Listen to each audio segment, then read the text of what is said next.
Wesley é tido como o pai do metodismo, né? Até por todo o vínculo que a igreja metodista tem desde o início lá do movimento do dominganismo, toda a vida e obra e o ministério de John Wesley. Ele de fato é considerado entre os metodistas como o pai do metodismo? E aí o senhor já dá uma caminhada para o final também, como foi o final da vida de John Wesley? Sim. Pai do metodismo, sim. Pai da igreja metodista, reticências. Por quê? O nome metodista, o apelido metodista, começou como apelido, né? Sim. Lembra aquela história do Clube Santo, lá de Oxford? O nome metodista foi dado lá, né? Por causa da forma de atuação deste clube. Tudo era muito metódico. O nome metodista vem daí mesmo. Muita gente fala assim, metodista, então vocês são os metódicos, né? Mas nasceu daí, né? Nasceu daí. A reunião deles era muito bem organizada. Os motivos da reunião eram exatamente planejados e com o tempo cronometrado para ser... Era chato. Era pontualidade britânica, literalmente britânica, né?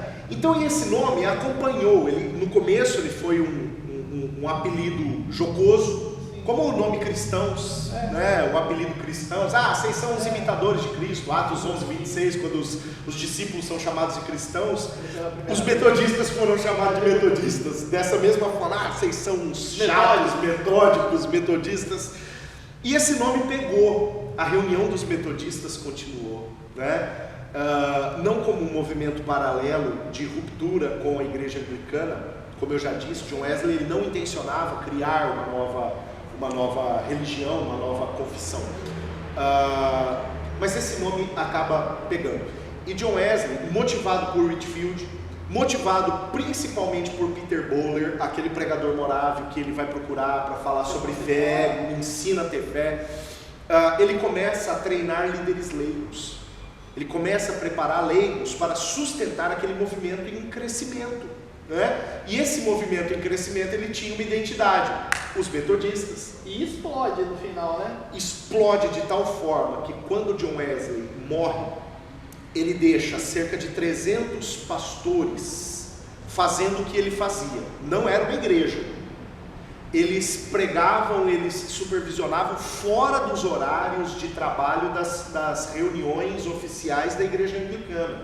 Era um movimento que acontecia nas casas, nas praças, nos becos, a influência de George Whitefield, e era um movimento sustentado por leigos, a influência de Peter Böhler, né? E John Wesley então coloca esses homens, não designados nem nomeados, ungidos pastores, mas esses supervisores, 300 deles, fazendo o papel que John Wesley fazia, viajando, auxiliando no ministério, né? Colaborando, né? Passando em supervisão aos chamados circuitos, né? Ou seja, grupos de cidades ou de vilarejos, cujo aquele homem ficava responsável por aquele grupo. 300 caras fazendo isso, né? Esses 300 supervisionavam cerca de 1000 líderes de líderes. Agora imagine esse homem com a internet nas mãos, ele ia fazer um regaço. E ele fazia, né? Mas esses 300 supervisionavam cerca de 1000, ou seja, 3 para cada um, alguns 4, supervisionavam esse povo. E esses 1000, na verdade, eram os supervisores da linha de trabalho. Esses 1000, cada um deles tinha cerca de 10 homens que estavam na ponta de grupos com cerca de 10 pessoas. Então nós estamos falando de um movimento que tinha cerca de 10.000 grupos funcionando com 10, 12 pessoas cada um, né? Com todo aquele movimento que começou lá em Oxford, no Clube Santo, estudando a palavra, orando uns pelos outros, prestando contas da sua vida espiritual uns aos outros. Quando John Wesley morre, ele não deixa uma igreja, mas ele deixa um movimento funcionando que era a resposta daquilo que ele intencionou no começo, não fundar uma nova igreja, mas reformar a nação e particularmente a igreja espalhando a santidade. O espírito de todo reformador nunca foi romper, sempre reformar para melhor, buscar aparar as arestas e caminhar sempre juntos. Exato, né? Exato. Mas é maravilhoso quando a gente olha assim para esse contexto, não tem como não lembrar de igrejas em células que hoje está aí explodindo, mas esse movimento foi fantástico, né? Muito se assemelha e depois com todos esses líderes crescendo, explodindo, é um ministério maravilhoso.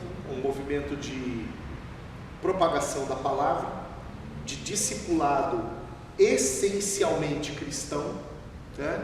E sem sombra de dúvidas, como a intenção de John Wesley, de espalhar a santidade. Mas isso, viu, pastor Paulo, que é bacana você olhar em todas as igrejas históricas. Sempre é o zelo pela palavra, pela oração, pelo evangelismo e principalmente ali pautado numa exegese para não dar margem para loucura e para invencionistas, ventos de doutrina. Isso que traz a beleza das igrejas históricas, seja ela metodista, presbiterianas, batistas, são igrejas que prezam pela palavra, né? E John Wesley, a sua vida e obra é fantástica, né? Você falou dos batistas, eu me lembrei, né? Um metodista, um presbiteriano, vamos chamar o batista para conversa. Tem um autor batista chamado, autor e pastor batista, inclusive dos nossos dias, chamado Ralph Neighbour. E o Ralph Neighbour, ele estuda John Wesley. O Ralph Neighbour é um entusiasta da igreja em células dessa geração.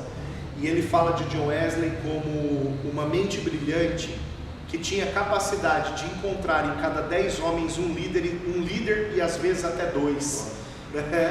10 pessoas, às vezes um líder, às vezes 2. O que justifica o final do movimento, o movimento que John Wesley deixa no final da sua vida e, sem sombra de dúvidas, o legado ministerial que ele deixa. Maravilhoso. E caminhando para o final, eu até separei aqui, para não correr o risco de errar, algumas frases ditas por John Wesley. E eu ia encerrar com essa, mas tem 3 aqui que não saem da minha cabeça. Eu vou falar as 3. Dai-me 100 homens que não temam senão pecado e que nada desejam senão a Deus, e eu abalarei o mundo. Sim. Isso é maravilhoso, né? Essa outra aqui, ó, a conversão tira o cristão do mundo e a santificação tira o mundo do cristão. Aquele período de aperfeiçoamento da graça convincente, a santificação, que é a base doutrinária da teologia wesleyana. E essa daqui, que acho que é um chamado não somente para vocês pastores, mas para toda a grandeirada, né? Que ama o Senhor Jesus, que John Wesley conseguiu, num poder de síntese, em uma frase maravilhosa: tua tarefa única na terra é esta, salvar almas. Isso é maravilhoso. Pastor, muito obrigado por me receber aqui. Eu sou apaixonado por essa igreja, tenho muitos amigos e irmãos aqui. E o senhor gostaria de deixar um recado final aí para a gente, para quem está nos assistindo? Tem bastante pessoa que segue o canal da livraria. Mais uma vez, muito obrigado e pode dar uma palavra final aí para o povo. Eduardo, eu agradeço. Para mim é uma honra poder falar da história da igreja onde eu sirvo, onde eu me converti e onde eu sirvo hoje como pastor, como superintendente aqui no Oeste Paulista. Uma honra poder compartilhar um pouquinho da nossa história. Tem muito mais coisa, né? Tem bastante curiosidades bacanas que em outro momento a gente pode compartilhar. Todos os irmãos e as irmãs que acompanham, né, o YouTube da Emery, que Deus abençoe a vida de vocês. Espero que essa história, né, a história da teologia wesleyana, da teologia da Igreja Metodista, possa ter de alguma forma contribuído para o teu crescimento, inspirado a tua fé e abençoado a tua vida. Obrigado, meu irmão. Pastor, obrigadão, Deus te abençoe e até a próxima. Viu? Até a próxima, Deus abençoe. Até o próximo vídeo, pessoal. Deus abençoe.